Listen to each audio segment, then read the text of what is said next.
현대 선교의 아버지라고 불리웠던 인물이 있습니다. 윌리엄 캐리라고 하는 분인데 이분이 남긴 유명한 명언이 하나 있습니다. 하나님으로부터 위대한 일을 기대하라. 또한 하나님을 위하여 위대한 일을 시도하라 그랬습니다.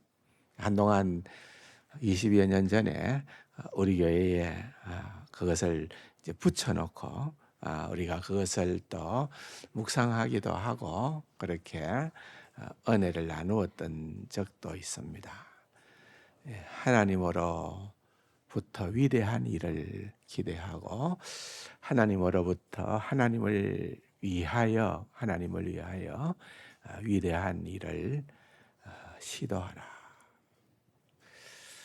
우리가 살아가는 삶의 목표가 그렇다는 거죠.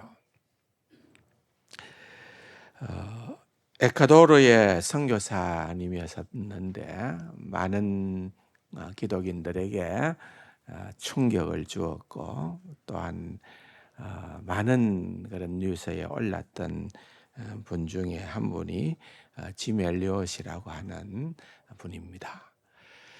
아마존 그 정글 지역에서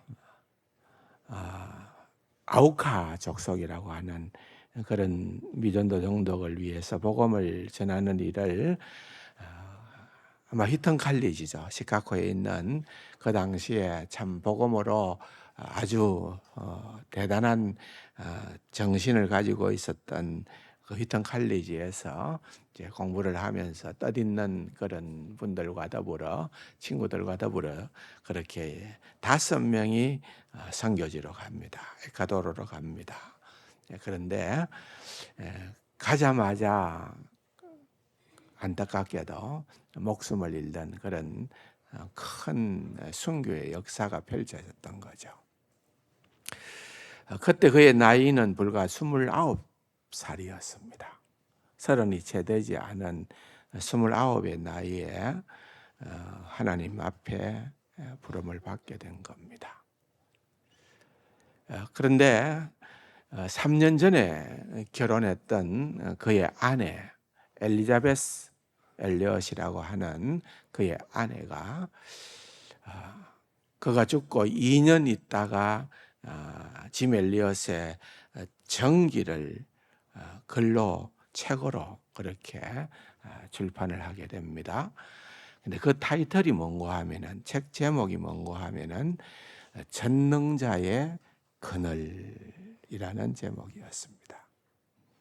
바로 우리가 오늘 읽었던 이 본문의 말씀 시편 91편의 1절에 나타나는 지존자의 은밀한 곳에 거주하며 전능자의 그늘 아래 사는 자. 전능자의 그늘 아래. 이 그늘이라고 하는 것은 우리가 보호하심을 의미하는 그런 단어 아닙니까? 그런데 여러분 1살 연상이었어요. 짐 엘리엇이 죽었을 때는 29이었고 그 당시에 그의 아내의 나이는 30살이었어요. 아내가 면밀하게 짐 엘리엇의 일기장이나 또는 그의 생애를 그렇게 추적하고 또 주변에 아는 많은 사람들과 만나서 짐 엘리엇을 살펴본 그런 과정들을 거치면서 비록 우리가 생각할 때에는 너무나도 안타깝고 또한 불행한 죽음이라고 그렇게 결론을 지을 수 있는 그의 남편의 죽음은 그렇게 허무한 죽음이 아니었다는 거죠. 우리가 잘 아는 것처럼 그가 명언을 또한 남겼습니다. 영원한 것을 얻기 위해서 영원하지 않는 것을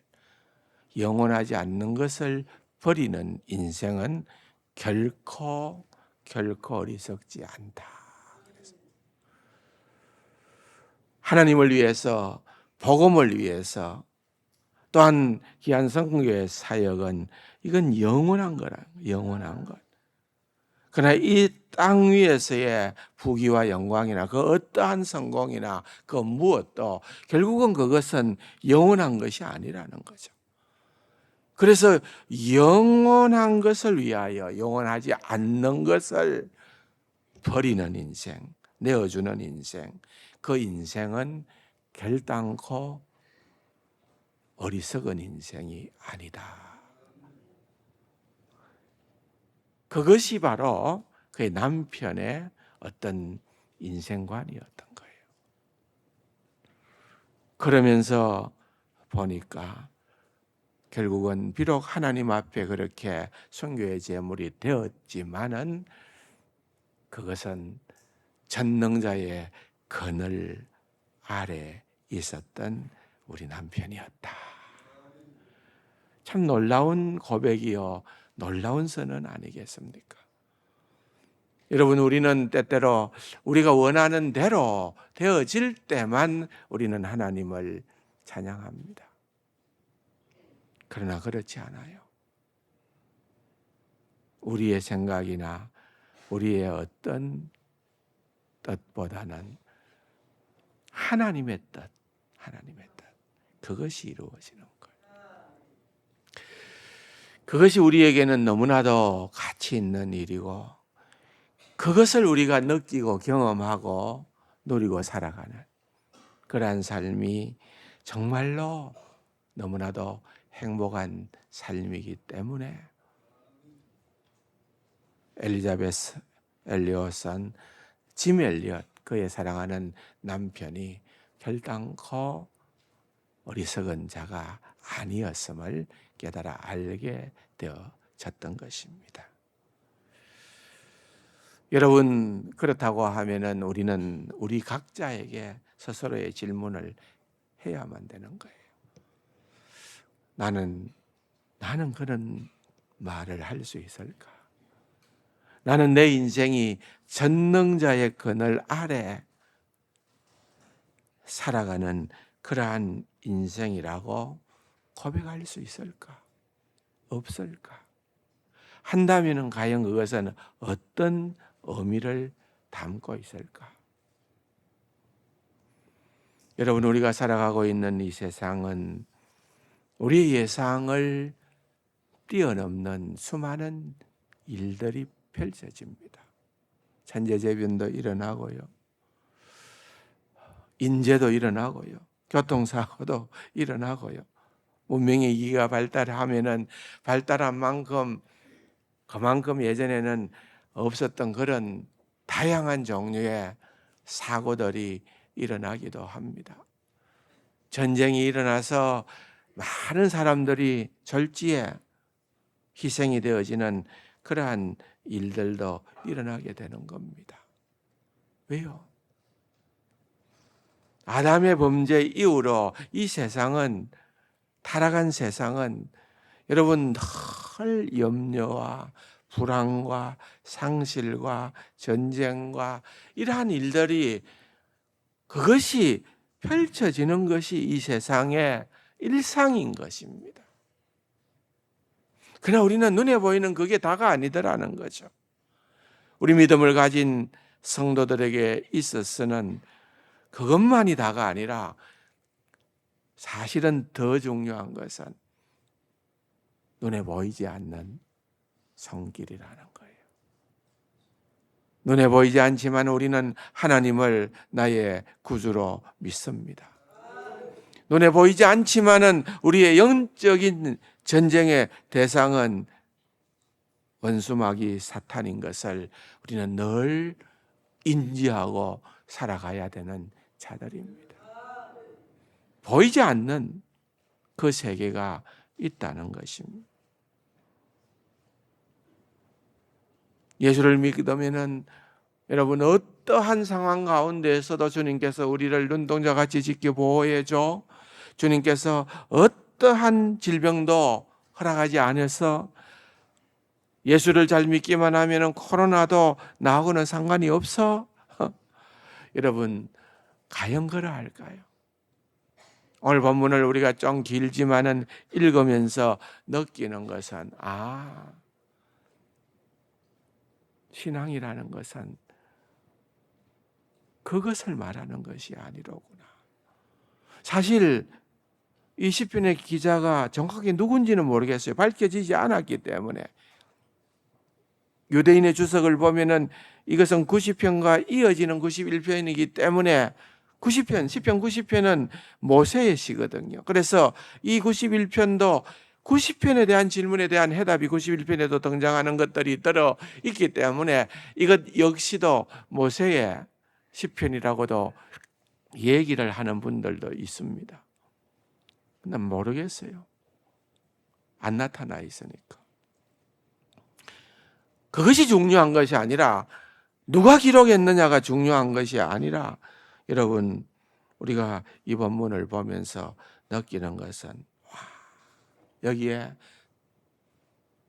다이너마이트처럼 26절 가운데에서 1절과 2절에 먼저 시인은 답을 주는 거예요. 답을. 결론적 답을 먼저 던지는 거예요.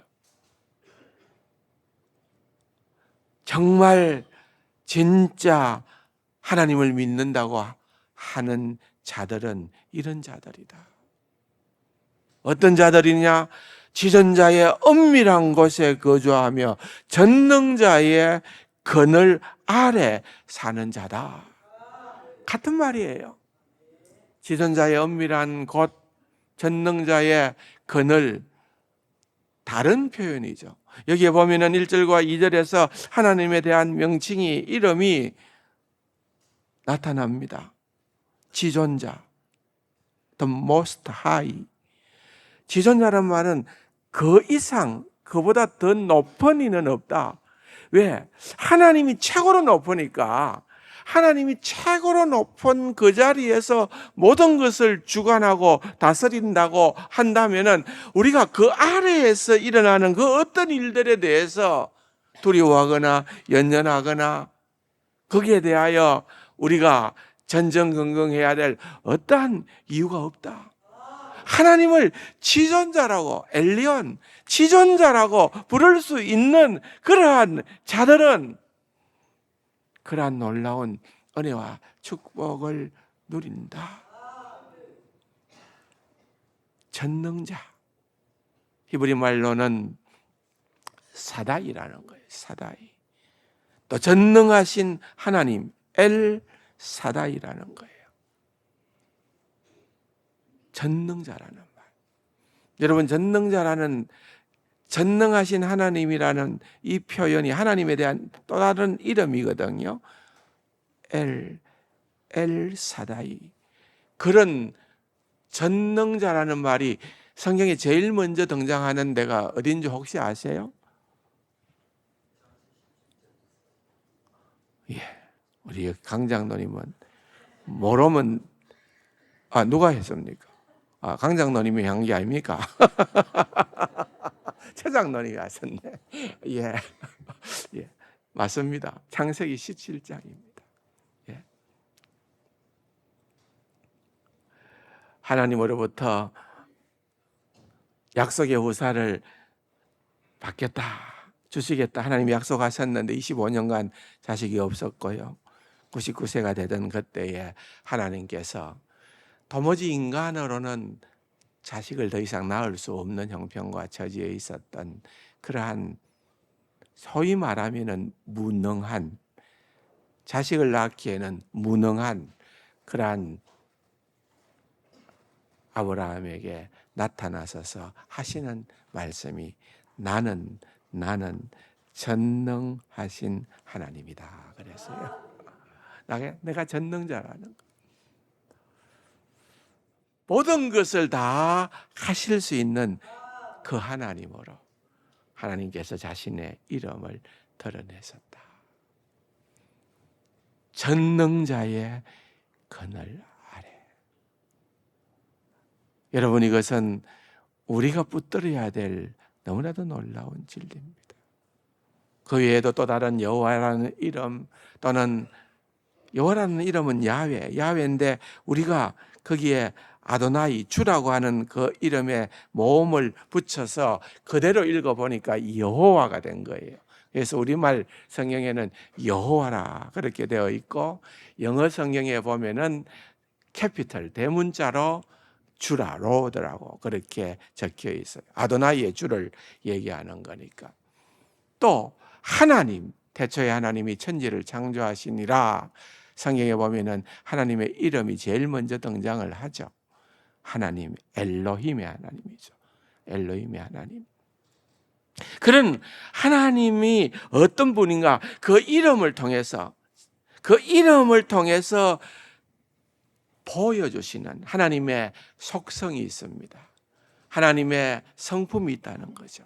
그걸 우리가 발견하고 깨닫고, 또 우리가 성령을 통하여 그것을 다시 한 번 더 확인하게 될 때에 우리는 하나님과의 관계가 다 친밀하게 되어지는 거예요. 그 중에 1절에 표현되고 있는 이 말씀,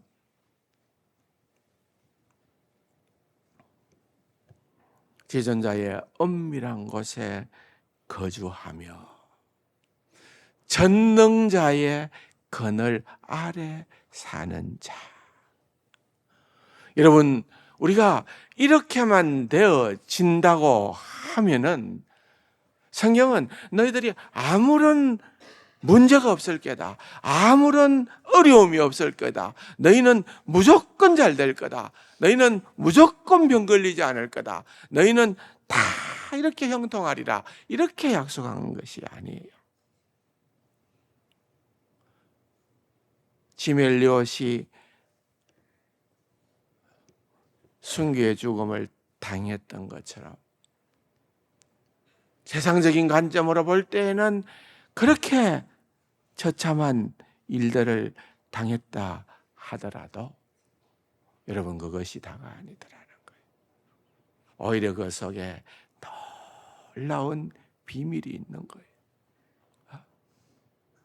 엘리자베스 엘리엇이 그의 남편의 생애를, 그 짧은 29년의 생애를, 결혼 후 3년간의 생애를, 그의 대학 시절의 생애를 돌아보고 찾아보고 그렇게 하는 가운데에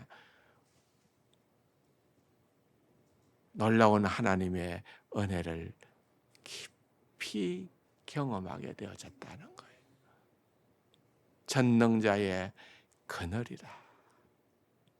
그렇게 책 제목을 정했다라고 하는 것은 거기에는 너무나도 깊은 의미가 담겨 있다는 것입니다.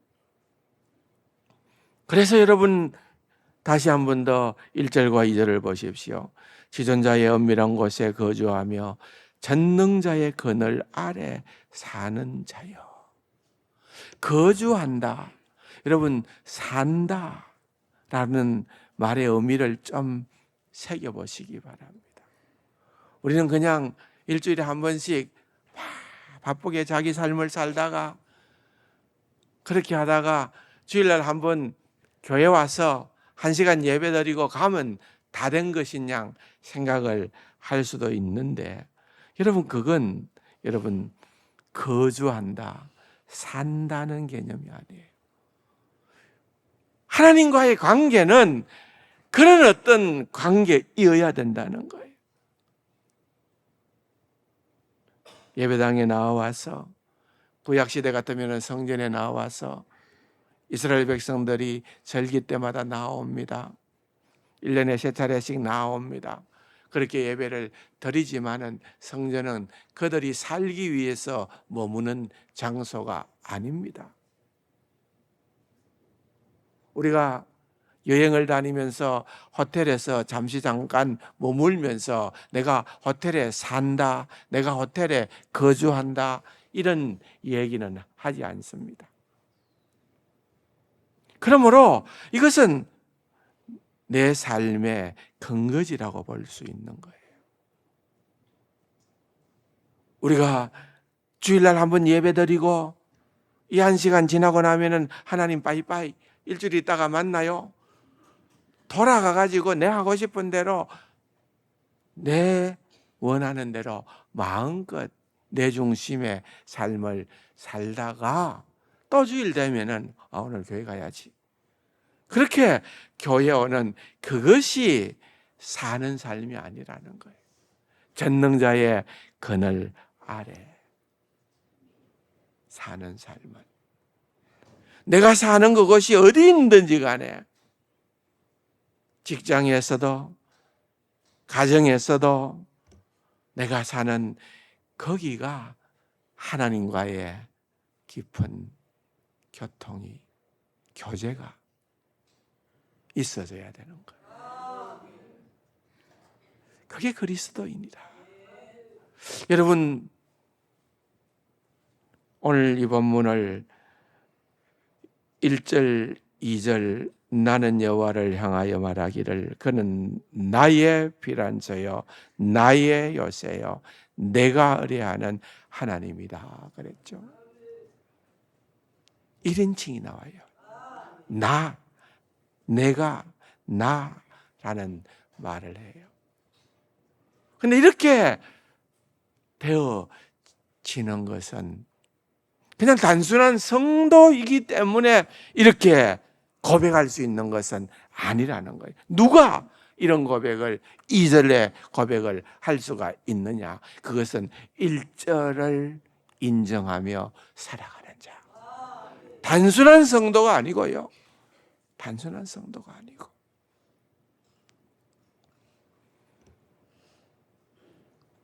지존자의 은밀한 곳에 거주하며 전능자의 그늘 아래 사는 자다.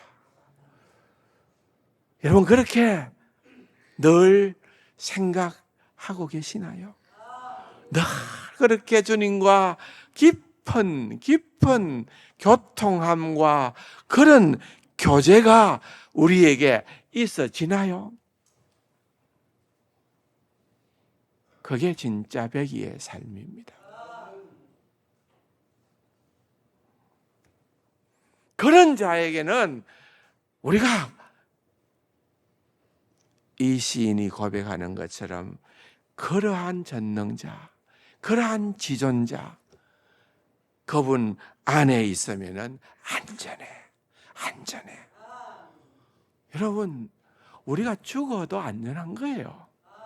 우리가 순교함을 당하여도 안전한 거예요. 왜? 우리가 이보다 더 못한 곳으로는 갈 수 없어요. 우리는 주님께서 우리를 위하여 예비하신 그곳은, 천국은, 영생을 누리는 그곳은 여러분 우리에게는 정말로 너무나도 좋은 곳이기에 감사와 기쁨과 평안이 넘쳐나는 그러한 곳이기에 여러분 우리는 두려워하지 않을 수 있어요. 그분 안에 있으면 안전해. 여러분 우리는 그런 고백을 할 수가 있다는 것입니다. 그것이 바로 1절과 2절의 고백인 것입니다. 사랑하는 성도 여러분, 계속해서 3절에서부터 13절 다음 시간에도 말씀을 나누겠습니다만은 이제는 대상이 2인칭으로 바뀌어요. 너는. 근데 사실은 이 2인칭은 다른 말로 하면은 자신이 자신에게 너라고 지금 표현하고 있는 거예요. 너는 이렇게 선언해야 돼. 너는 이렇게 너 자신에게 외쳐야 돼. 너는 너 자신에게 이렇게 설교해야 돼. 수많은 인생의 숙제들이 나열되어져 있습니다. 보세요. 계속해서 그것이 나열되어져 있지만은 그것 때문에 우리는 염려할 이유가 없다는 거예요. 6절 하반부에 보면은 그러한 일들이 쫙 몰려온다 하더라도 두려워하지 아니하리로다. 그렇게 선언할 수 있는 자리에 이르게 된다는 것입니다. 사랑하는 성도 여러분, 결국은 이 점입니다. 오늘 이 시간에 이 91편을 열면서 우리는 해답을 먼저 얻고 읽어야 되는 거예요. 나는 지금 전능자의 그늘 아래 살고 있는가? 지존자의 엄밀한 곳에 나는 날마다 내 생을 살아내고 있는가? 사랑하는 성도 여러분, 이 질문을 끊임없이 자기 자신에게 던지고, 그러한 자들은 하나님과 더 깊은 교제와 교통함이 넘쳐나는, 그래서 이 그늘이라는 것, 여러분 작은 나무에는 작은 그늘이더라고요. 여러분들이 경험할 수 있는 그 그늘이 굉장히 좀 커지기를 바랍니다. 그러한 은혜가 넘쳐나기를 바랍니다. 마지막으로 정말 유명하신 그러한 설교자 또는 주석가들의 이 본문에 대한 해석을 잠깐 말씀을 드리고 마치겠습니다. 매추엔이라고 하는 분은 이 본문에 대해서 이렇게 얘기했습니다. 하나님과 교제하는 삶을 사는 모든 사람은 그분의 보호 아래서 끊임없이 안전하며, 따라서 항상 거룩한 평온함과 마음의 안정을 유지할 수 있다. 그분이 나의 전능자라는 것을 우리가 인정하고, 또한 그분의 보호 아래 있다는 것을 우리가 느끼며 살아간다면은 항상 우리는 어떤 일을 만나든지 간에 항상 거룩한 평온함과 마음의 안정을 유지할 수 있다. 그 말입니다. 종교개혁가 칼빈도 이런 의미에서 이렇게 얘기를 합니다. 신자들은 하나님의 보호가 얼마나 풍성한 범위까지 미치는지를 경험하는 만큼 그의 그늘 아래 거한다. 하나님의 그늘이, 전능자의 그늘이 부족해서가 아니라 그 말이에요. 우리가 경험하지 못하고 우리가 누리지 못해서 그렇다 그 말이에요. 우리가 경험하는 만큼 그렇게 하나님의 그늘을 크게 누릴 수가 있다 그 말입니다. 스펄전 목사님도 이렇게 얘기를 합니다. 여기에 약속된 축복은 모든 신자들을 위한 것이 아니다. 제가 말씀을 드렸죠. 하나님과 친밀한 교제 가운데 사는 사람들을 위한 것이다.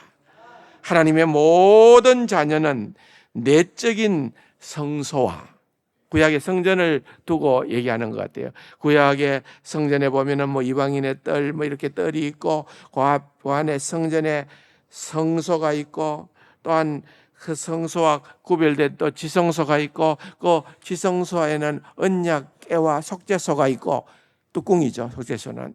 그런 것들이 있는 거예요. 그래서 결국은 그런 성소, 또 속죄소, 십자가를 상징하는 그런 속죄소를 우리가 본 적은 없지만은 바라고 향하는데, 우리가 그렇게 달려가고 또한 다가가기를 즐기지만은 습관적으로, 여기 습관적으로라는 말은 아마 이것은 나쁜 의미에서 표현한 것이 아니고 정기적으로, 주기적으로, 늘상 그런 말이에요. 습관적으로 신비한 임재 속에 거하지 않는다 그랬습니다. 그건 여러분 무슨 말입니까? 우리가 신앙생활을 하면서 나는 은혜를 사모해, 나는 사슴이 신의 물을 찾기에 갈급한같이 나는 하나님의 은혜를 사모해, 그 마음도 너무너무 귀하고 소중하지만 그것 가지고는 부족하다 그 말이에요. 그렇게 사모하는 자뿐만 아니라 사모해서 그 은혜의 자리로 시온서로 들어가고 머물러서 항상 주님과 함께 친밀한 교제를 나누는 그러한 사람들, 그 사람들이 지존자의 엄밀한 곳에 거주하며 전능자의 그늘 아래 사는 자들이다. 여러분, 이렇게 되고 싶지 않습니까? 여러분, 저는 사실은 저와 여러분들이 오늘 본문의 말씀을 들으며 시편 91편의 1절과 2절의 말씀을 우리의 입술로 고백할 때에 우리의 가슴이 벌떡벌떡 뛰기를 원합니다. 너무 좋다. 이거밖에 없다. 이게 전부다. 나를 넘어뜨릴 수 있는, 나를 낙심케 하는 그 어떤 것도 내게는 존재치 않는다. 그렇게 이 말씀을 붙들고 선포하는 우리 세상 가족들이 되기를 주님의 이름으로 축원합니다. 1절과 2절 같이 한번 읽어볼까요? 지존자의 엄밀한 곳에 거주하며 전능자의 그늘 아래 사는 자여, 나는 여호와를 향하여 말하기를 그는 나의 피난처요 나의 요새요 내가 의뢰하는 하나님이라. 아멘. 좋으신 아버지 하나님, 우리에게 이렇게 어마어마한 너무나도 놀라운 축복의 말씀을 허락해 주시니 감사합니다. 이 말씀을 꼭 붙들고 이 말씀의 비밀을 누리고 경험하고 증거하며 살아가는 귀하고 복된 우리 세상 가족들 다 되게 하여 주옵소서. 존귀하신 예수님의 이름으로 감사기도 드립니다. 아멘.